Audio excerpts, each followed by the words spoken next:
श्री कृष्ण गीता में कहते हैं कि जीवन के सच्चे साथी दो ही हैं, एक अपना किया हुआ कर्म और दूसरा परमात्मा। शेष तो सब यहीं मिले हैं और यहीं बिछड़ जाएंगे।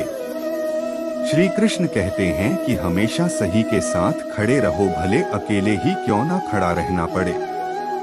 गीता में लिखा है कि अपने बीते हुए कल को त्याग देना चाहिए, क्योंकि उसका प्रभाव आने वाले कल को दूषित करता है। गीता सार में श्री कृष्ण ने कहा है कि हर इंसान के धारा जन्म मरण के चक्र को जान लेना बेहद आवश्यक है, क्योंकि मनुष्य के जीवन का मात्र एक ही सत्य है और वो है मृत्यु। जिस मनुष्य ने इस दुनिया में जन्म लिया है उसे एक दिन इस संसार को छोड़कर जाना ही है और यही इस दुनिया का अटल सत्य है। मनुष्य को मृत्यु से कभी भी भयभीत नहीं होना चाहिए। मृत्यु जीवन की अटल सच्चाई है। मृत्यु के प्रति भय ही मनुष्य के वर्तमान खुशियों को खराब कर देता है। इसलिए मन में किसी भी तरह का डर नहीं रखना चाहिए। श्री कृष्ण कहते हैं, शरीर नश्वर है पर आत्मा अमर है। यह तथ्य जानने पर भी व्यक्ति अपने इस नश्वर शरीर पर घमंड करता है, जो कि बेकार है।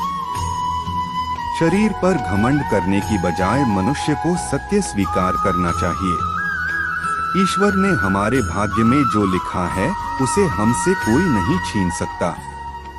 लेकिन अगर हमें अपने ईश्वर पर सच्चा भरोसा है तो हमें वो भी मिल सकता है जो हमारे भाग्य में नहीं लिखा होता।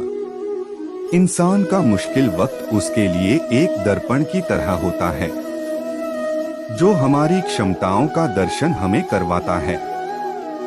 वह दिन मत दिखाना कान्हा कि हमें खुद पर गुरूर हो जाए। रखना अपने दिल में इस तरह कि जीवन सफल हो जाए। इस पूरे ब्रह्मांड में ऐसी कोई ताकत नहीं जो इंसान की इच्छाओं की पूर्ति कर सके, क्योंकि इंसान की इच्छाएं एक समुद्र के समान होती है जिसे कभी भी भरा नहीं जा सकता। जो दूसरों की तकलीफों को समझते हैं, जिनमें दया है, दिल से अच्छे हैं, उन्हें दोबारा जन्म लेना नहीं पड़ता।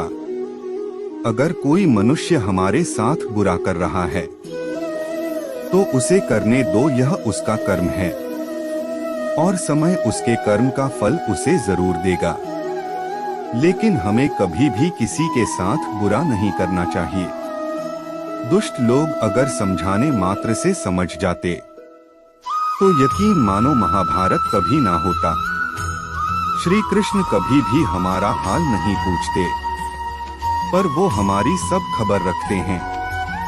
श्री कृष्ण अपने सच्चे भक्तों पे हर घड़ी नजर रखते हैं। जो हुआ वह अच्छा हुआ, जो हो रहा है वह अच्छा हो रहा है, जो होगा वह भी अच्छा ही होगा। तुम भूत का पश्चाताप न करो, भविष्य की चिंता न करो, वर्तमान में जियो। अगर आप जीवन में असफल होते हैं तो आपको दोबारा प्रयास करने में कभी नहीं घबराना चाहिए, क्योंकि जब आप दोबारा प्रयास करते हैं तो आपकी शुरुआत सुनने से नहीं बल्कि आपके अनुभव से होती है। ईश्वर ने हमारे भाग्य में जो लिखा है उसे हमसे कोई नहीं छीन सकता। लेकिन अगर हमें अपने ईश्वर पर सच्चा भरोसा है तो हमें वो भी मिल सकता है जो हमारे भाग्य में नहीं लिखा होता। इंसान का मुश्किल वक्त उसके लिए एक दर्पण की तरह होता है।